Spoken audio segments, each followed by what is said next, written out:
Hello, and welcome back to Heal with Mushrooms, the podcast where we bring extraordinary women who are in the field of mycology to the forefront and share their stories. Today, we have Eva Gordon. She is a science teacher turned storyteller who explores the wild, wondrous world of animal mycophiles, creatures that forage, farm, self-medicate, and even get high on fungi. With 20 years in the classroom teaching AP biology, chemistry, and more, Eva brings a rare depth of scientific knowledge to her work as a writer, presenter, and fantasy author. An interdisciplinary thinker, Eva blends zoology, evolutionary biology, and mycology into accessible, story-rich presentations that captivate audiences of all ages. Her talks offer rare insights into the often overlooked relationships between animals and fungi, delivered with a mix of scientific rigor and narrative charm. Eva currently serves as the co-chair of the Education Committee for the North American Mycological Association, NAMA, where she helps bring fungi into classrooms nationwide. From science educators to fantasy lovers, her audience spans curious minds of all kinds. Whether she's teaching mycology for the classroom or presenting on animal mycophiles, her mission is clear: inspire wonder and deepen ecological literacy through storytelling. She lives in the Pacific Northwest with her husband and their beloved wire-haired fox terrier, drawing inspiration from the forest around her. Welcome, Eva, to the show. Well, thank you for having me. It's quite an honor. So, Eva, you've worn many hats in your lifetime. You've been a scientific educator, an evolutionary biologist, fantasy author. What first sparked your curiosity about mushrooms or fungi? Well, I've always been a naturalist since I was a little girl, always going into orchards and creeks and collecting frogs and that sort of thing. So it's always been part of me, and that's why I majored in zoology and then later went on to get my master's in biology. So I've always been in touch with nature, and I was always a tomboy because at the time, back in the days, only tomboys climbed trees and fell off and did things like that. So, so part of I was really into zoology for a long time. And then in my master's work, I looked at mollusk, all sorts of like nudibranchs and that sort of thing. And then right before COVID, I started got into bird watching. And then I took a trip with my friend and a bird watching trip. And it turns out that I was having a hard time seeing the birds. They wouldn't sit still for photography. So I ended up looking down and I saw these gorgeous mushrooms and I just fell in love. I said, this is great. So I started doing research into them and realized that we don't know that much about them like we do about birds and mammals and that sort of thing. So I was completely captivated and read everything about mushrooms, picked up David Aurora's book, and that was it. I was sporulated, and the mycelium caught me, and it's been that way ever since. Okay. So would you say that your background then in zoology and evolutionary biology has set the stage for what you do now? I hear you call yourself a fungal zoologist. Is that the term you like to use? Yeah, that's what I like to use. I was in, last year I did a podcast with the Flora Funga podcast with, Caitlin, and she gave me that title. And I said, whoa, I like that. Yeah, that's exactly what I am. I study fungi and the relationship with animals. So I must be a fungal zoologist. So yeah, that's what I like to be called. Yeah. And I decided to dedicate my life to mushroom and, and also animals, of course. But yeah. So what does it look like to actually study the relationships between mushrooms and animals? Well, I love going into the forest and finding these relationships, but they're not easy to find, with the exception of snails. You find snails, but other critters like flat bugs, you just don't see them all the time. You have to lift logs and look for them. And same with, you can see a squirrel once in a while, going after a mushroom, but it's actually kind of a rare event to see these critters. So I was really interested, and I know there's a lot of books on plants and fungi, symbiosis. And then I said, well, where's all the animal stuff? So I started looking for books. There was nothing on Amazon. So I said, okay.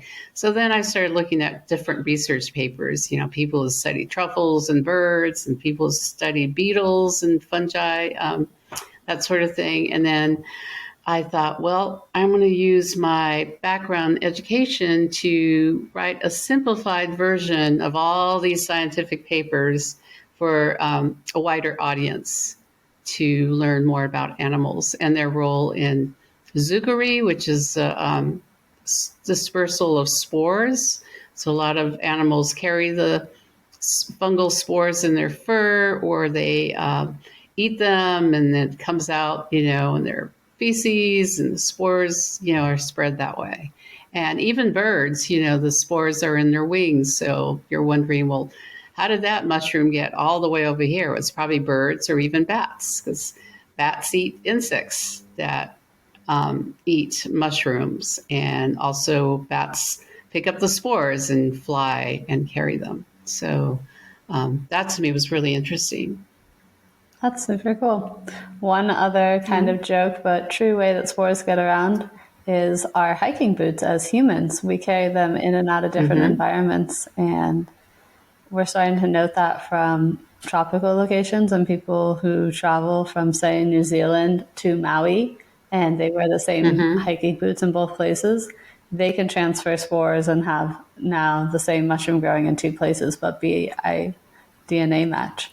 So I always find that funny that humans we've entered into the scale of like moving spores around, but at a very large scale. Like we can do it from any continent to any continent.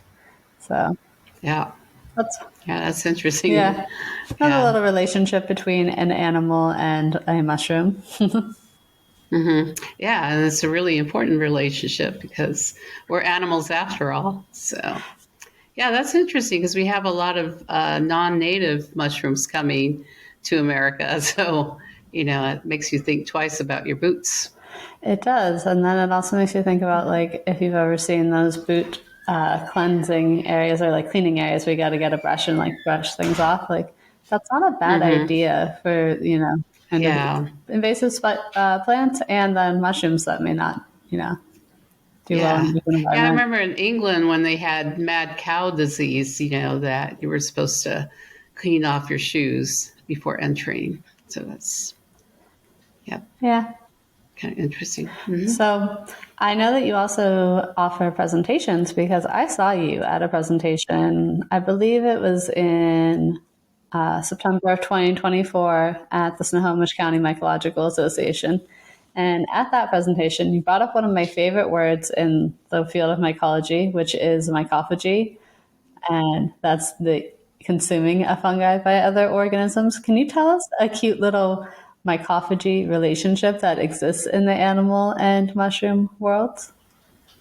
Well, I love banana slugs, and so that's I always like to film banana slugs eating mushrooms, and I just like the fact that they're quietly eating the mushrooms and then slowly, going to another area, and the spores are being released in their poop, basically, and it's all happens without us even knowing. And another interesting thing are wild pigs. Wild pigs like to eat truffles, and people get all upset they're eating the truffles, but they're actually also spreading their spores. Oh.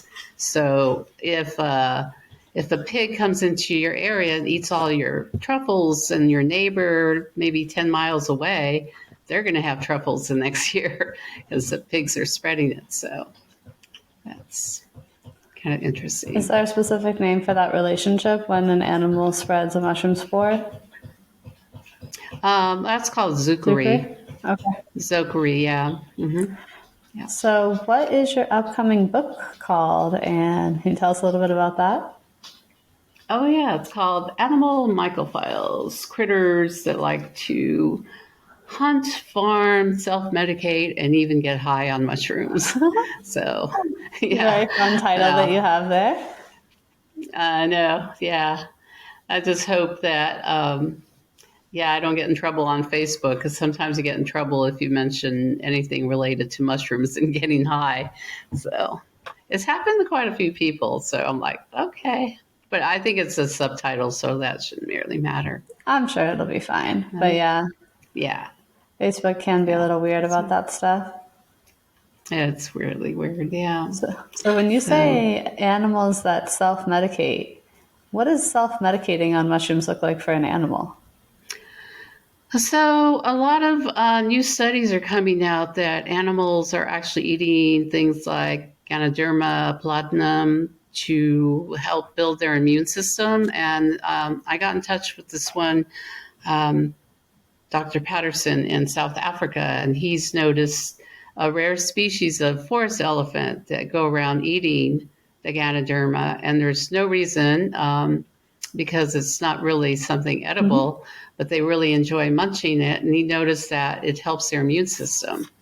And he's gathered their feces and found spores of their favorite medicinal mushrooms. And a lot of this is still anecdotal, because, are they eating it for because they're hungry, or is it medicinal? So it's a fine line. It's really interesting. That's a really interesting field to go and study. And then learning that, you wonder, well, is this beneficial to humans? Yeah, Huh. but How would one yeah. study some questions related to human slash mushroom slash animal relationships on whether or not they're medicinal? Yeah, I think Paul Stamets is doing something like that with Mm-hmm. bees, where he found that bees that eat on certain types of mushrooms have a better immune system and can fight off, the varroa mites better, and that sort of thing. And also monarch butterflies, um, if the if what they're eating has fungi in it, they do better in terms of producing these, I think it's called cardanoids, what makes them toxic to other insects and birds. So if the plant they're eating happens to have fungi, they do a lot better. Huh. So I'm trying to think of the name of the. It's what monarchs eat. I'm like, just did it blank, but I could look it up. So, what other topics do you dive into this book? What could a reader expect? Dive into some. I have a chapter on amphibians, and even though they're predatory, they don't really eat mushrooms. There's a relationship because you always see frogs and newts near mushrooms, and you're thinking, well, why is that? Well, same aquatic type environment, but the main reason is that insects come and gather around the mushrooms, eating mushrooms, and then so it's a great place for a frog to be to catch insects. So, and I talked a little bit about myths around frogs and other insects and worms and that sort of thing. That's cool. I recently won a Yeah. photo and like a framed photograph of an amanita mushroom with a little frog on top. Yeah. Aw, that's So there's cute. definitely a whole Yeah. subsection of the internet that is obsessed with the idea of frogs being on top of mushrooms. That, and there's a fact behind it that's how they get insects. Yeah. Yeah. Well, that's cool. And there's a big movement with, I talk a little bit about cottage core, that aesthetic where you have mushrooms and cute little cottages and frogs and hedgehogs, and that's part of the little culture going on. Besides learning about how they eat and you know spread the spores. Yeah. What would you say cottagecore culture looks like in your life? Oh yeah, the mushroom and it's actually a guest room, but I have little cottagecore stuff in there and butterflies and frogs and owls and mushrooms and that sort of thing. Nice. So, and I just like that aesthetic. It's just really related to nature and it makes you feel cozy. I agree. I like to have my house decorated Yeah. with a lot of fun little mushroom objects and fun things too. Yeah. Yeah. It's very whimsical. I like that. So, but, So when does your book come out? well, it was supposed to come out next week, but they postponed it until August 19th. Okay. So make sure you guys can pre-order it right now. And you should receive it August 19th. I mean, there's a backlog with the printing company and the publisher and all that. So it's moved till the 19th of August. Okay, so the show's coming out at the beginning of August, so that means you can start your pre-orders now if you want to get right now Eva's book and learn all about the relationships between animals and mushrooms. Mm-hmm. So what other topics do you teach on or do you write on? Well, I'm working on, I want to write articles, more sort of scientific articles about animals and mushrooms. So I'm working on that. And I'm also working on this really weird thing called mycelium mindful meditation, where it's kind of like forest therapy, which I absolutely love, forest bathing. But I'm designing it so it's based on the mycelium underground. So basically, it'd be a bunch of us sitting somewhere near mushrooms and kind of meditating and discussing how we can help the community and sort of reciprocity and kind of meditate on those ideas and be more inclusive of the whole forest rather than just trees, which I love trees, but there's more to the forest than just trees. Yeah. Okay. So that's a project I'm working on. Cool. So is that a group project that people can look forward to doing in person with you? Yeah, that's what I'm hoping for. Awesome. So, yeah. So, and where are you based? Yeah. I'm in Whidbey Island, Oak Harbor, so Washington State. And I try to attend as many NAMA events as possible. So, but I went to the last NAMA event, which was a lot of fun in Randall, Washington. So met a lot of really cool people and amazing mushrooms here in Washington State, which you know because you're from here. So, yes. Yeah, we have an advantage. Do you have any fun mushroom events that you're looking forward to or any offerings that you want to share with people? Yeah, I'm going to the Olympic Peninsula Mushroom Festival in October. And I'll be doing the talk on October 19th, which is a Sunday, I believe. So they're going to have a lot of really good speakers there. And the week before, I'm hoping to go to the Hope Forest and see a little bit of the Olympic National Park. So I've never been to the Hope Forest, so I'm looking forward to that. That sounds super fun and like a really awesome time and experience for you. And what are you going to be presenting on at the Olympic Fungi Fair? Animal mycophiles. Okay. So based on my book. So maybe I'll get some book sales and I'll answer a lot of questions and been revising my presentation. You know, every time I go to a new place, I kind of revise it and add more. So eventually it's going to probably be about 1,000 slides, but I want to take some out. Well, you can also do book signing. People can get their book signed by you. That'll be cool. I'm sure there'll be forays and lots of fun events happening. That'll be a good one. I've always wanted to go to the Olympic Fungi Festival. I've never gone though. Oh, you should go. Are you? Yeah, October, I think 17th through the 19th, I believe. Okay. I'll look into it. I Yeah. know there are, for people who don't know, Washington in October is the ultimate mushroom season. So every single weekend of October and into November, there are mushroom events all over Western Washington that you can go to. And it is just Mm-hmm. literally mushroom heaven out here as well. Like the Mm-hmm. mushrooms are happy, the people are happy, the events, all sorts of fun things. So Olympic Fungi Festival Mm-hmm. is one of the cool ones though, because it's a multi-day event when people come out. There's a marketplace, there's music, there's workshops. Mm-hmm. It's a whole situation. And Oh, yeah. yeah, Good good food. food. Yeah. So Ava's going to have fun Mm-hmm. at that one. Yeah. Yeah. And then in winter, you get to rest from all the events. Yeah. It's And like, and then spring comes well, along. winter Yeah. you get to rest and you get to eat all the mushrooms that you foraged. Mm-hmm. Yes, you get to Right. have all your bounty. So Mm-hmm. you mentioned So, NAMA, and I think my listeners probably know what NAMA is, but NAMA is the North American Mycological Association. It is like the mother organization of all of the smaller mycological associations that happen all around the country. And you are the co-chair of the NAMA Education Committee.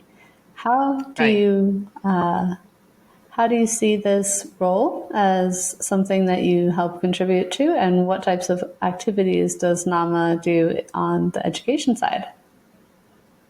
Okay, so when I decided I'm going to dedicate the rest of my life to Mm-hmm. fungi, I was thinking, how am I going to do that? And I discovered NAMA, joined, and then I heard you could join a committee, so I joined, and yeah, that's how it started. And we focused a lot on simplifying the our page, our education page, because before it was just all these words, words, words. So we added more graphics last year, Mm-hmm. and so if you're a beginner, you can just go on the beginner section. And it'll tell you what activities, how to do a spore print, that stuff. And we also have a section for youth, for preschool kids, for middle school kids, and for the high school level, which is kind of like beginner as well, beginner adult. So we made it easier to navigate, I think. So, and you guys can check it out and see how you like it. The kids programs are great. We borrowed a lot from the Fungi education program, which is run, by. They're based on, you know, uh, Paul Stamets movie and that sort of thing. That's how it got started. So that's a good place. They have all the lesson plans for teachers, whether you're, working with preschool kids or middle school kids. There's lesson plans, and you can actually get a certificate, I think, from that section. It's called Fungi Education. So click on that. We also, for adults, you can click on all the speaker webinars that NAMA's had. So we're trying to make it friendly. And this year's goal is we're trying to create a Fungi Day, which I heard is on October, but it's not. You've heard of Pi Day, Yes. right? And Mole Day, yeah. So we're kind of interested in making it as big as Pi Day and Mole Day, where kids, for Pi Day they do all sorts of fun stuff with 3.14 and then make pies and that sort of thing. And on Mole Day they do the same thing. So we kind of want to have a day like that where all the schools are kind of involved. So it's going to have to start, spreading, through word of mouth. And, it's mostly going to be people on the education committee. There's states, like I'm in Washington, so it's easier for me to contact Washington schools. But other people, we have one person, Jen, who's in Texas. So her job will try to get as many kids in Texas to do something with Fungi Day. But we're still missing all the other states, I mean, we have Vermont taken care of and Michigan taken care of. But yeah, it'd be nice to involve every single state um, with this Fungi Day, World Fungi Day. And what day are you thinking of for World Fungi Day? I think it's there already is a day. I think I have to look it up, but it's October something, and then I know there's one. That one might be based in England too. England was trying to start the same thing, So, yeah, we have to agree on a date. But I think it'll be like October 12th or something like that. Okay. Do you have like one or two Yeah. ideal activities that someone might be able to bring into a school or listening at them? Could be anything. Maybe do a biodiversity iNaturalist sort of thing on that day, or they could do spore prints, or they could learn how to grow mushrooms. Anything. It could be just a research paper on how they use mushrooms for mycoremediation, for example, or other studies of mushrooms and their vitamin D content or anything having to do with mushrooms. It'll probably be easier than Pi Day, but maybe maybe there's too much in mushrooms as opposed to Pi Day, which is just focusing on one number. But yeah, Cool. so we probably have categories, of how to spend Fungi Day. That sounds awesome. Yeah, so yeah. I mean, I know for me, one of my favorite things to do is if I could, I would do a cooking aspect, a culinary aspect, and like share the love of actually eating mushrooms. I like to do that. There could be, I mean, in my world, there's a lot of mushroom books, so doing mushroom book exchanges or things where people could be encouraged to bring their mushroom books to the library, meet all the other mushroom nerds, and we could all hang out and, trade books. Yeah, that sounds like fun. I know, right? Meet all the other Yeah. people in your community Yeah. who also have extra mushroom books that they'd like to trade out. Yeah, one of the women in our committee, Melanie, she wrote a book called Mason Goes Mushroom Hunting, and that's what she does. She takes children out and they look for the mushrooms and then they bring them back and she cooks and they all eat the mushrooms, and it's just a really great experience for kids.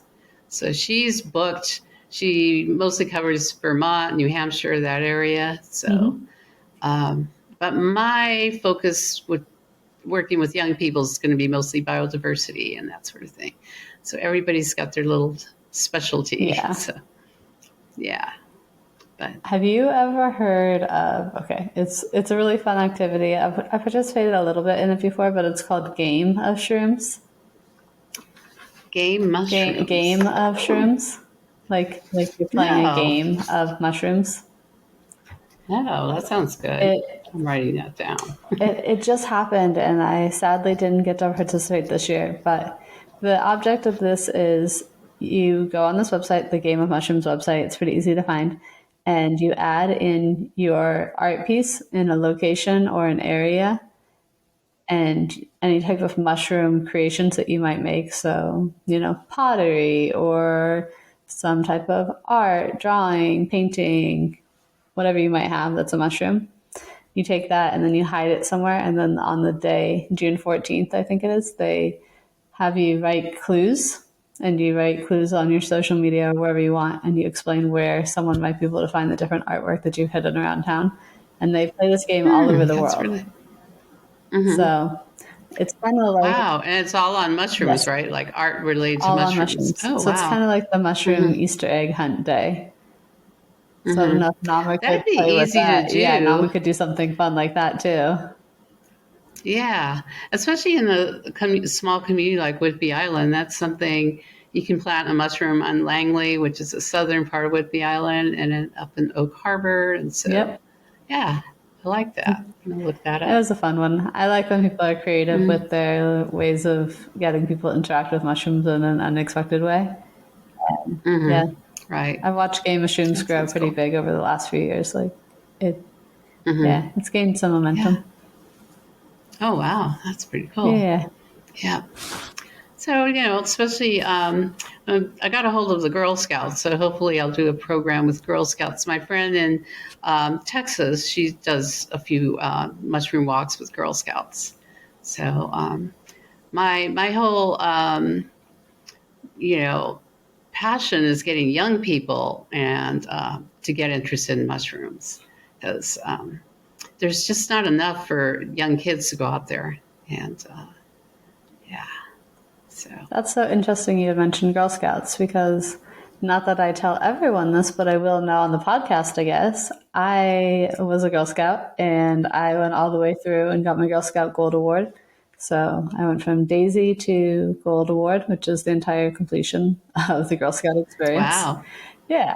Mm-hmm. And Oh, wow. I'm trying to think back now. Like, I don't believe we had any mushroom classes when I was in Girl Scouts. I'm not No. sure that was a thing. I did get to go to the No. forest and do, fun activities in New York and California. Yeah. What type of activities would you be offering the Girl Scouts?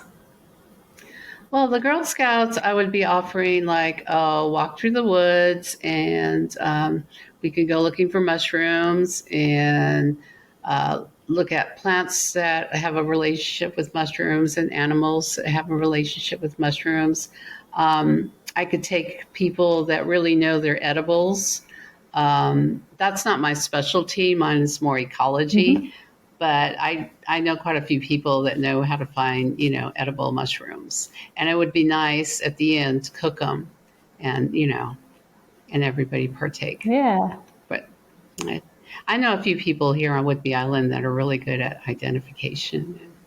So could contact them. Well, I'm sure the Girl Scouts would love Yeah. it. I would have loved it as a Girl Scout. That's awesome. I know. Can you imagine? Yeah. So, and also outreaching kids that, we have a Boys and Girls Club here on Whidbey Island. So I was thinking that might be a place to get kids from, foster homes and urban situations that have never been in the woods and make them feel more comfortable and maybe cause them to start developing, mycelium and the connection. So, yeah. But because I think there's a lot of future careers in mycology that, they can get into, from farming to mycoremediation. I think that's going to be big. Yeah, I agree. Mushroom farming is still a booming business, and it's really cool because it's done mostly at the local level, but once you blow it up big enough, like, you're sold out at most farmers markets, at least what I see in my area. Like, the mushroom vendors are having a really good experience, and it's a quick turnaround. It's a very clean, healthy product.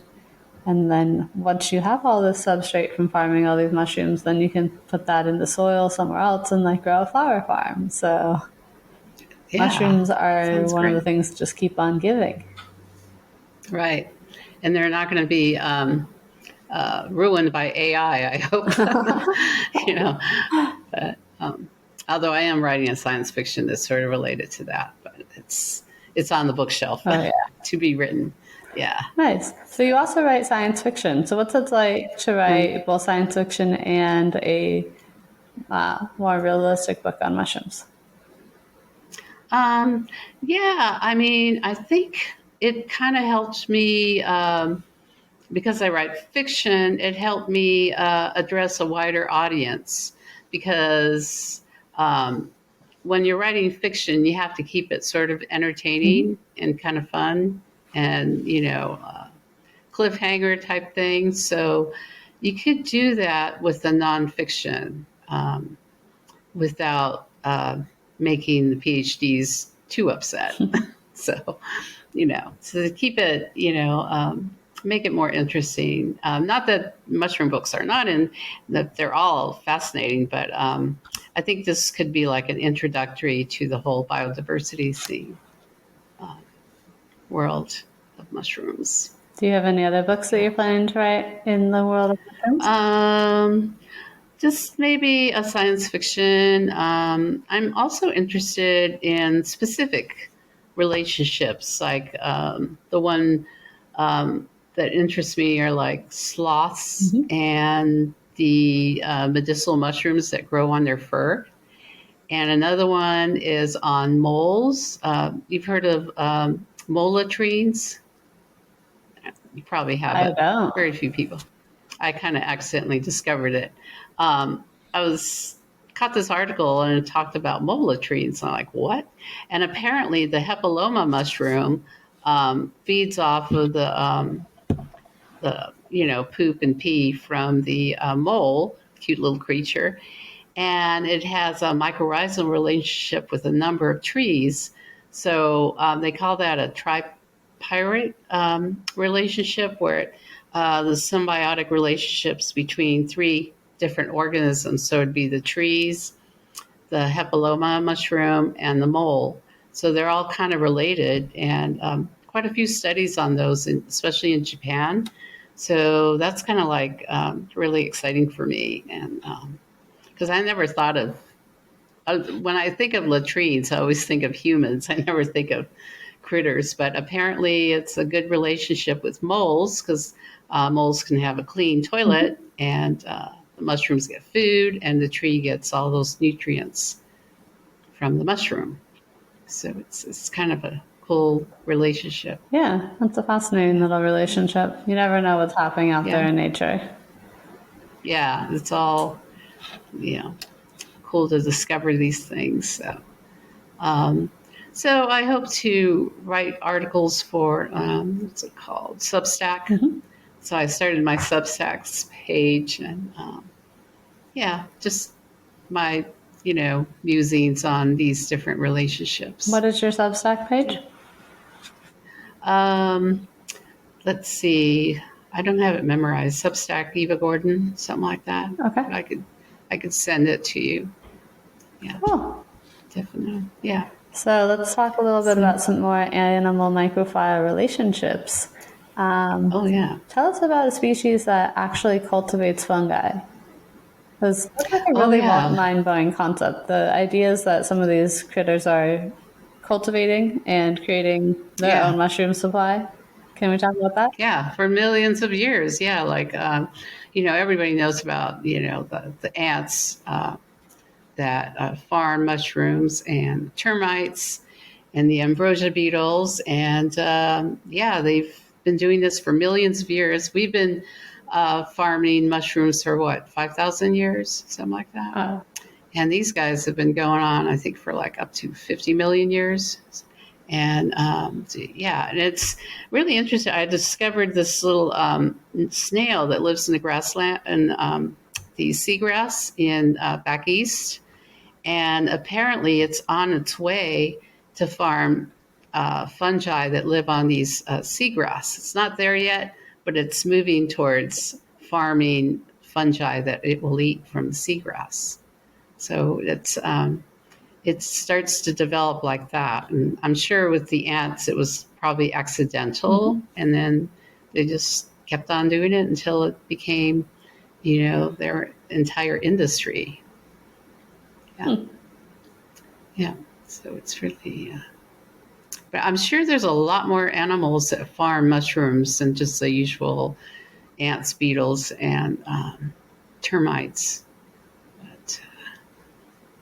And with the termites, it's like they outsource fungi, because termites can't really digest wood. So the fungi decomposes the wood for them, and then they're able to eat the fungi and break down the wood easier. And in the new world, they use bacteria, but in the old world, Africa, they use the fungi to help break down the cellulose. So it's really interesting. Okay. So you're saying that the termites, when they're able to, will outsource part of the work to the fungi, and then they ingest the fungi themselves, or they just feed the wood to the fungi? They feed the wood to the fungi, and I think they eat the mixture, something like that. Yeah. I wonder, because you mentioned Paul Stamets, I wonder if that's how he got his concept of using the termites and the fungi to then kill the termites, because something he must be doing to the mixture that they're eating, or to the actual. Oh, I didn't know he was working on that. So to stop the termites here from their destroying houses or something, right? Yeah, so that's interesting. I think, okay, to explain it more to the listeners, Paul Stamets, from what I know, at some point has created these open source patents where he talks about the relationship between termites and how they can be impacted by a signal that could be added to or in whatever mixture that they're bringing back, and be able to get past the warrior or the guard termites. And then they eat this mixture, they feed this mixture, they make it, and they feed it to their queen, and then they die, and then the termites die. So he was saying it's like a new form of bug control or things like that. But we haven't done the testing to see how like it would work in actual reality. But it's cool stuff. Oh, that's cool. I'm going to follow up on that one. Yeah. Yeah, that's interesting. Yeah.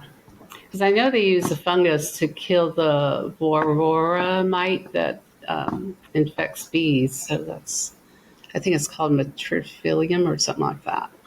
Cool. That's really interesting. Yeah. So, okay, let's talk about another relationship that could exist between animals and mushrooms. What do you know or think about the psychoactive relationships in mushrooms and animals? Do animals, besides humans, eat mushrooms? yeah, in fact, and that's the one that's still in question. Like, do animals really feed on psychoactive mushrooms to get high, or do they eat them for nutrients, or so that's still a big question. There's rumors of bighorn that are eating the lichen on rock face, and I guess up high in the mountains, and people are wondering if that lichen is psychoactive, and we don't know because no one's picked up that lichen, and but people have observed the bighorns acting really loopy, when they feed on these. So, but that's still a big question. Most of the animals that have been scientifically proven to enjoy getting high are the ones that feed on, alcohols produced by yeast in plants, like nectar and all that. So, a lot of birds get drunk on yeast and, act really loopy and get in trouble, and, But so that's kind of interesting too, looking at animals to get drunk as opposed to animals to get high on psychoactive. The thing about alcohol is that a lot of animals get extra sugars from drinking or feasting on fruits that have fermented. So the question is getting a lot of nutrients, but at the same time they're getting kind of drunk. And is that good for the animal to be drunk? I lived on Maui for a while in Haiku, and next to the property that I lived on was an abandoned pineapple plantation, which was semi in the process of being taken back by the natives. But at the time, it was 2020, and so land was kind of like up in the air. It was a weird time. So this was an area that I would either walk or hike, and it was a few mile loop. And in there would be pineapple plants that were surviving or trying to survive or had failed, and, there was rotten pineapple. So we would come across every once in a while drunk boars, because fermented pineapple juice, I guess, is extremely tasty to a boar. It was both good and bad. Bad because they would get startled and they were drunk, so they were a little bit more unpredictable, but good in that they were probably less angry and less violent in the fact that they were drunk, so they would just run off. But that was definitely a relationship I saw in action many times. And people have talked about elephants getting drunk on fermented fruits, and it could be kind of a problem, So it's really interesting. Yeah. In the flip side, we eat psychedelic mushrooms that come off of elephant poop. Yeah. So there's that relationship between humans and elephants. Right. Yeah. So it's almost like it's almost like they the plants are asking us to get drunk, because it's beneficial for them. Yeah. So, and I kind of wonder if some of the psilocybin mushrooms are the same, where it's good that humans are munching on us, because now there's farms here and there, so it's kind of helping them out. Definitely. Yeah. So, Do you have a favorite mushroom? yeah. I like mycena. All mycenas are so sweet and cute. Not an edible type, but I like them all. Amanita is really Mm-hmm. pretty, and but I don't have a real favorite. Um, like recipes are really pretty. I tend to like the aesthetically pleasing ones rather than the edible Okay. ones for some reason. I like edible mushrooms, but at the same time, it's not what really gets me excited when I see one. So, like I see when I go, oh, that's so beautiful, rather than, oh, I can't wait to put it in my soup, you know. Yeah, So, definitely. but they should have a whole category. What type of mycologist are you? There's a edible mycologist, and there's a psychedelic mycologist, and there's a biodiversity mycologist. That is an interesting So, point. Like, I experienced that in my life because if you tell someone you're a mycologist, you get a wide variety of reactions, or they have a lot of thoughts that auto process in their head. Why mm-hmm. don't we have more designations in the field of mycology, and how do we actually We make should. that more of an accepted practice too? I mean, in some ways it's good, and in Right. some ways it's like, well, I'm a complex mycologist if you want to like edit in on it, because I like I like different that. parts of Complex. the field of mycology. But Yeah. yeah, Yeah, that's the thing. When I take people out, they're like, "Oh, so we're going to be bringing back edibles," and I go, "I'm not that type of mycologist." And then you get the reactions of other people. Oh, you're into that shrooms, that's it. They either think you're looking for mushrooms to eat or to get high on, and yeah. So we got to spread the rumors. There are other type of mycologists around. it's true. And that's one Yeah, of the functions I the think that photographers. are good about having mycological societies and groups where they're family Hmm. friendly. I was Yeah. out a few months ago with Snohomish County Mycological Society, and there was a group of us, and we were foraging and just exploring by this little lake out kind of near Lake Wenatchee. And we ran into this random man and his dog. And he's like, "So, what are you guys doing?" We're like, "Oh, we're foraging for mushrooms." And he goes, "Okay, just so you know, if one mushroom in your basket is poisonous and it touches the other ones, they're all poisonous now." Yeah. And it was like, Yeah. I get stuff like that all the time. Yeah. oh, sweet human. I understand like your desire to want to be helpful, but that is just not how it works. Right. Yeah. And then people ask you, well, why aren't you wearing gloves? And, it's just, there's a lot of education that's needed because, the adults are going to teach their kids all this crazy stuff, that's not true. Yeah. So, yeah. That's why it'd be nice if schools had more information on mycology. As a science teacher, mushrooms were never part of the science standards, and I just got frustrated with all the standards because when you get rid of the standards, got rid of things like taxonomy and no interest in mycology and that sort of thing. And so when you're teaching to a test, you miss out on a whole bunch of really interesting biology. So, can you speak to that as someone who is in the field? Why is it that an entire kingdom, an entire queendom, like world of fungi, is basically ignored by the world of science and education? What Yeah. is that about? Um, I don't know how that all started. I think um, I know when I was taking biology, you know, um, this was a long time ago. Back then, they lumped mushrooms with plants, and then in 1969, they discovered they had their own kingdoms. So, a lot of that, I think, is confusion. I think there's still a lot of people out there that are confused between botany and mycology, and because it's only been since 1969, and also, unfortunately, the schools. Because we became so, and I love molecular biology, it's great, DNA's sequencing and all this is really interesting and great. But they moved, I saw this happen. They moved from natural history and teaching kids about plants and animals and fungi.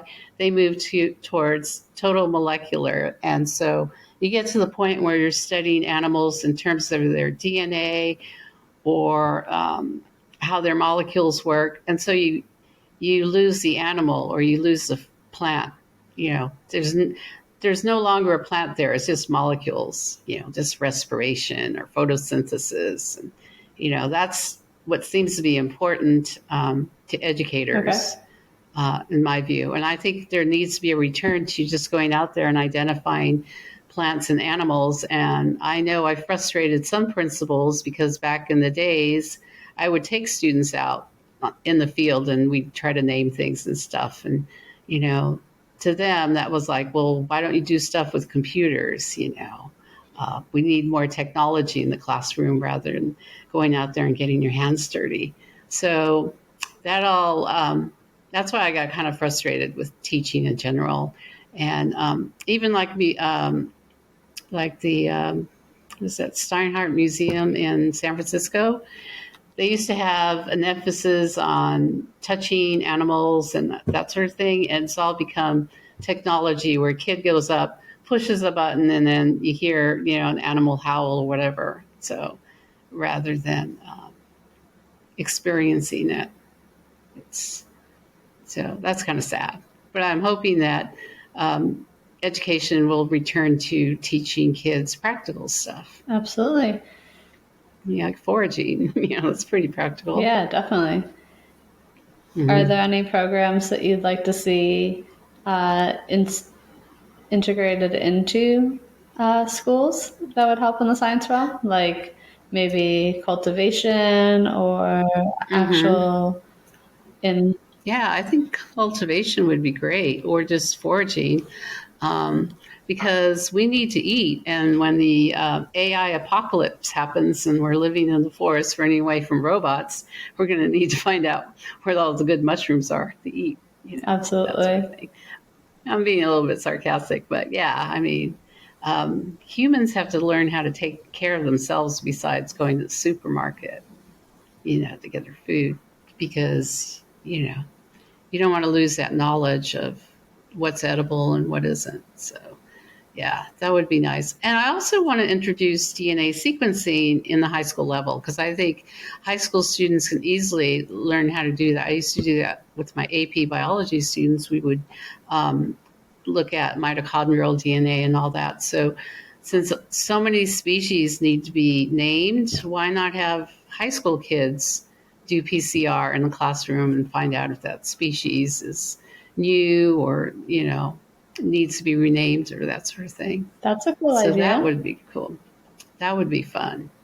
So it's still the molecular part, but that part's still important. And I think usually people that do DNA sequencing really love mushrooms for photography and other reasons too, not just finding out what species they are. Yeah, I recently had Mandy Cork on the show, and she does love DNA barcoding and mushroom photography as well. So, perfect example. Yeah, that's a great example, because her and Alan, I mean, they love the photography and the beauty of mushrooms, but at the same time, they're also doing the molecular stuff, which is great. So, but usually in the real world, one is either a molecular person or bench scientist, and the other one's a field scientist. But these guys have brought them both together, and it's just it's fun to see that. Yeah, just like you've gone and brought your two worlds together, and you've created Fungal Zoologist so that you can help showcase a new part of biology and both educate on it and author books. And what else do you do? Is there anything else you want my listeners to know about presentations you offer, things that you're interested in sharing with the world? That keeps me quite busy. So I'm planning on a trip to see this sloth sanctuary, and I'm hoping that the scientists there can look into this whole fungi that's growing on their fur. I know there's some scientific papers on it, but it's very few. But that would be interesting. So a lot of my trips are focused on fungi and the relationship to animals. So like a lot of people want to go see these, ancient ruins and stuff, but I want to go see if there's a relationship between this crazy animal and the fungi. So I'll go there. Yeah. Well, that's cool. What is Yeah. there? What do you have a name for that specific style of travel? Well, I guess it's been called Okay. ecotourism, but I don't know. I mean, I think mushroom people do that. Our tribe, they like to go out to other countries just to look at the mushrooms. So that's almost like a kingdom focused tour or trip or vacation. Right, because you could do it from all different sides. I've seen mushroom trips that are focused on the culinary, that are focused sometimes on like the dyeing of fabrics, that are focused on the identification or on the psychedelic experience. Um, there are a lot of different, yeah, mushroom-centric trips and retreats one could take. Yeah, I like that mushroom centric trips. Yeah. Yeah, and people ask me, where are you going? Oh, somewhere where it's mushroom centric. Yeah, because I know, is it Brit who goes to Italy for the truffle festival? I mean, that's something it's just nice to be around mushroom people wherever you go, because I think that community seems to be ultra friendly and accepting. So. Yeah, I definitely encourage my listeners to dive into new and fun aspects of the mycological and mushroom communities. We are always accepting of new people, and there are lots of fun ways to participate, either going on a trip, going to a mushroom fair, taking a class, going on a mushroom foray or a walk in the forest, maybe taking a mushroom culinary class. There are a lot of fun things you can do, both with yourself and your possible children, or family members. If anybody else wants to come along, your friends. Yeah. Yeah. Yeah, I definitely want to do a truffle hunt with my dog. I've trained her to find truffle oil, working on that. So she does a lot of scent work anyway. So I definitely want to connect with that community someday. Just be fun. I mean, if you love dogs and you love mushrooms, I can't think of anything better, than taking your dog truffle hunting. Yeah, that sounds fun. I have one of my very first episode was on Maria Finn, who has the truffle dog Flora Jane, and she's specifically trained to go out and find truffles, and then they train other truffle dogs together. So, Is she that golden retriever?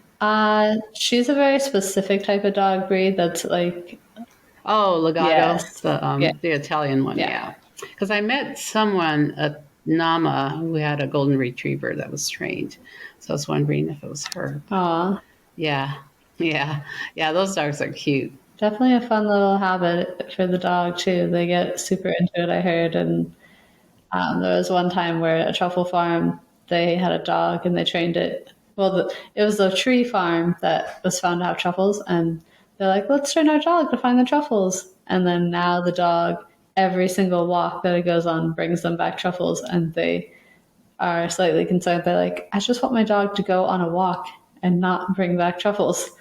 And they can't untrain it out of the Why? dog because it likes finding the truffles so much. Cool. I saw on Instagram. There's this video that's going around of this Russian guy who's trained a raven to go in and bring back boletes and stuff. And I'm like, oh, now I want a raven. Yeah, because I love ravens too, corvids. Ravens are cool. I've never thought about training a Yeah, raven to bring back mushrooms, but I bet they could. yeah, this guy's amazing. Yeah, yeah. So I'm like, Have you done any good mushroom foraging this year? um, not really. It's been really dry here on Whidbey Island, and I didn't go out. There was a whole bunch of stuff going on with our family in the spring. So yeah, I missed out. I should have gone with the Snohomish.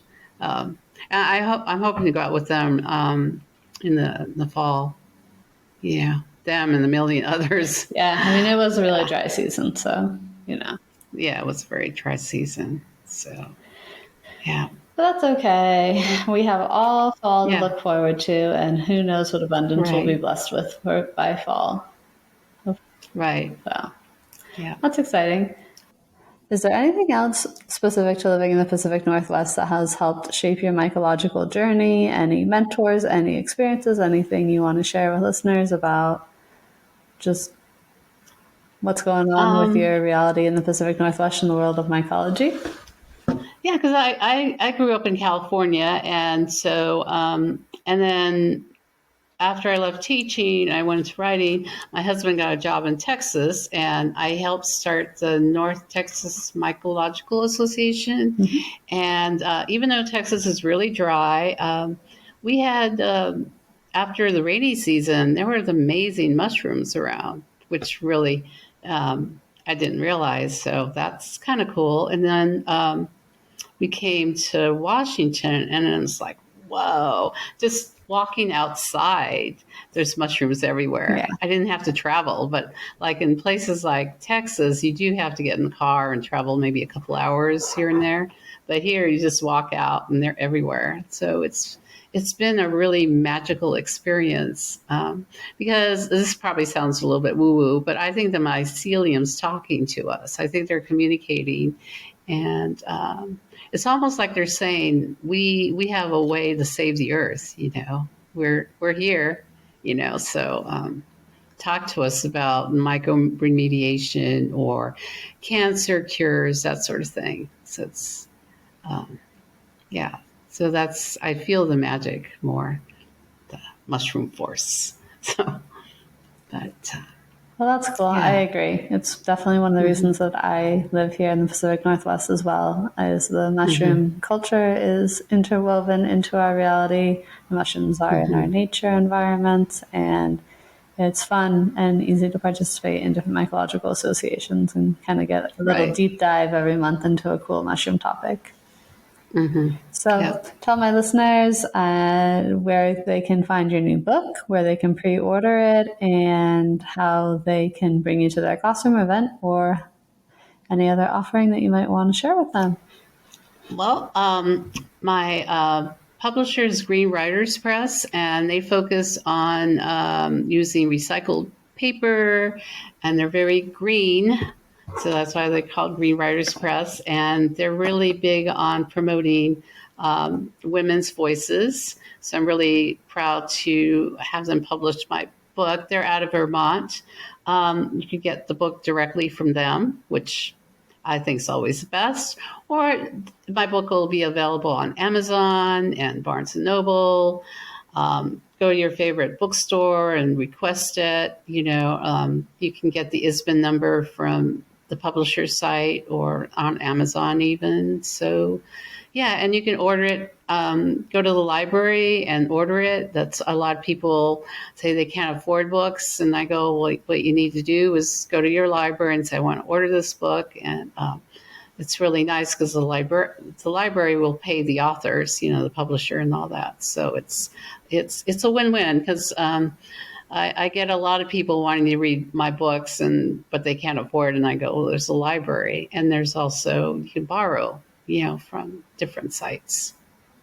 But yeah, so I'm also starting a Substack. I've been slow at it because I've been working on my book, but I've been meaning to get on it. I'm on iNaturalist, so I will. You can post all those links, right? Yes, we'll have it all in the show notes. Okay. Yeah. So, and you could email me if you want me to come talk to your club. I can do a Zoom if you're far away, or if you're in California, Oregon, Washington, or even British Columbia. I could probably drive there depending on the weather. So, yeah. And, I might be in different places too. So, yeah, do connect with me, Eva Gordon at ravenauthor.com, and if you have any other questions. So, and we're hoping to have the book on ebook too. Right now it's just a print version that's coming out, but should be available on ebook as well, which is, easier for a lot of people. They have their own Kobo or Kindle. And then I'm hoping to have it on Audible as well eventually. So. Very nice. That sounds awesome. I'm sure people will be excited to read and listen to your book and hopefully get to have a live presentation with you somewhere soon.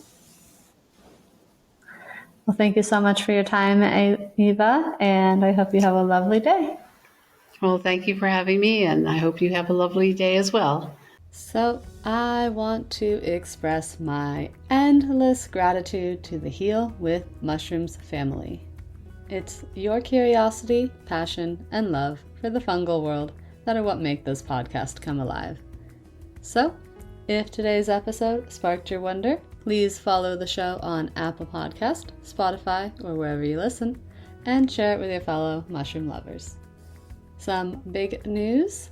Next week, I'm off to Telluride Mushroom Festival in Colorado, a true paradise for the fungi enthusiast.